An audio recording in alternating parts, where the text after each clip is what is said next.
POCSO के case में session court से सज़ा हो जाती है और कैसे क्रिमिनल अपील में हाई कोर्ट से एक्यूज जो हैं बरी होते हैं। बहुत ही बढ़िया केस है। नमस्कार दोस्तों, स्वागत करते हैं आज एक नई वीडियो के साथ। जानते हैं कैसे आप पॉक्सो केस में अपने आप को बरी करवा सकते हैं क्रिमिनल अपील में हाई कोर्ट से, और क्या ग्राउंड्स होने चाहिए और क्या हमें सीखने को मिलता है ऐसे केसेस से।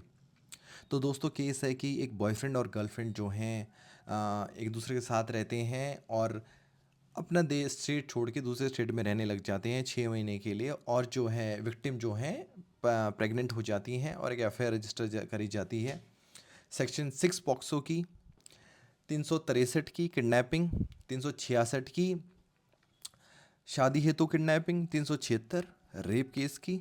ऐसे केस में जो है एफआईआर होती है और फिर चार्जशीट होती है और सेशन कोर्ट जो है सज़ा सुना देता है एक्यूज्ड को।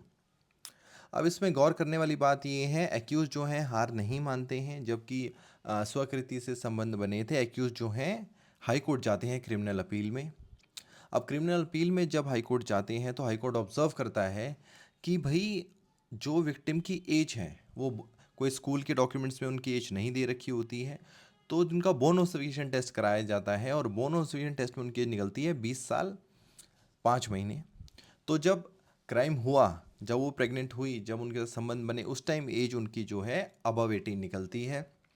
हाई कोर्ट यह भी ऑब्जर्व करता है कि भाई जब 6 महीने उनके साथ रही तो उन्होंने कोई शोर नहीं किया, ना कोई पुलिस को रिपोर्ट करा। जब वो ट्रेन में साथ में ट्रैवल कर रहे थे तब भी उन्होंने किसी को रिपोर्ट नहीं करा। बहुत गवाही में ये भी देखा जाता है, वकील पूछते हैं कि आपके सामने से क्या वकील जा रहे थे जब आप अपने बॉयफ्रेंड के साथ जा रही थी? तो उन्होंने बिल्कुल स्वीकृति करी कि हाँ, उस टाइम बहुत सारे पुलिस वाले जा रहे थे और इससे कोई मैंने किसी को रिपोर्ट नहीं करा।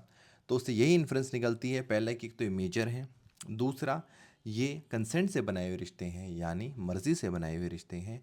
ऐसे केसेस में सिर्फ एक गर्लफ्रेंड बॉयफ्रेंड है जो कि मेजर है, पॉक्सो तो बनती ही नहीं है। ना कोई किडनैपिंग हुई है, ना कोई 376 का केस है, ना इस केस में जो है शादी हेतु किडनैपिंग हुई है।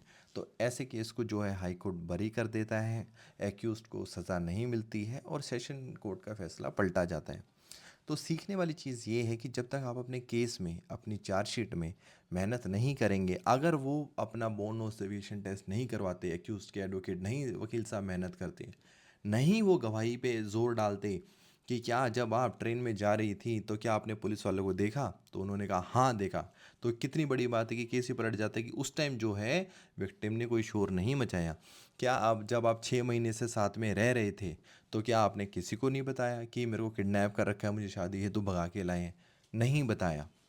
तो इससे इन्फ्रेंस ये निकलती है कि कहीं ना कहीं ये कंसेंशुअल रिलेशनशिप है और मॉडर्न सोसाइटी में जो है एक अडल्ट जो हैं साथ में रह रहे हैं। तो ऐसी इतनी इम्पोर्टेंस रखती है गवाही का फेस, बोन ऑब्जर्वेशन टेस्ट का फेस, जिसमें अगर मान लीजिए अगर बोन ऑब्जर्वेशन नहीं होता तो अंडर 18 तो कंसेंट मान्य नहीं होती।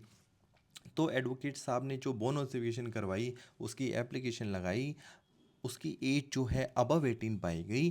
तो ये सारा केस ही पलट गया दोस्तों। सज़ा और बरी के बीच में बहुत माइन्यूट डिफरेंस होता है, बहुत माइन्यूट पॉइंट्स पे बहस करनी पड़ती है, अपने आर्ग्यूमेंट्स करने पड़ते हैं, बहुत ध्यान से करना पड़ता है। चार्जशीट का एक एक पेज की गहराई, एक एक शब्दों का महत्व जानना बहुत ज़रूरी है किसी भी केस को हारने या जीतने के लिए। हर कोई चाहता है कि हम केस जीतें, लेकिन मेहनत आपको करनी पड़ेगी। अगर आपके केस में सच्चाई है, अगर आप सच्चे हैं तो आप केस ज़रूर जीतेंगे। कहीं ना कहीं कुछ ना कुछ इन्वेस्टिगेटिंग ऑफिसर हमेशा कुछ ऐसा छूट जाता है जो आके एडवोकेट साहब पकड़ लेते हैं। तो हमेशा चार्जशीट पे ध्यान दीजिए, एफआईआर पे ध्यान दीजिए, क्या 164 में स्टेटमेंट दी है, पुलिस के सामने क्या स्टेटमेंट दी है। ऐसे आर्गुमेंट्स प्रिपेयर कीजिए क्रॉस एग्जामिनेशन में कि केस सारा का सारा आपके फेवर में आ जाए। और फिर भी आपको सज़ा हो जाती है तो आप क्रिमिनल अपील में ज़रूर जाएं हाई कोर्ट में। मैं बार बार रिक्वेस्ट करता हूं, सेशन कोर्ट से सज़ा हो गई तो उसका ये मतलब नहीं है कि हमारा केस ही ख़त्म हो गया और हम क्या कहते हैं हम नहीं केस जीत सकते। आपको ऑनरेबल हाई कोर्ट जाना होगा, ऑनरेबल हाई कोर्ट से भी नहीं आता है तो आपको ऑनरेबल सुप्रीम कोर्ट जाना होगा।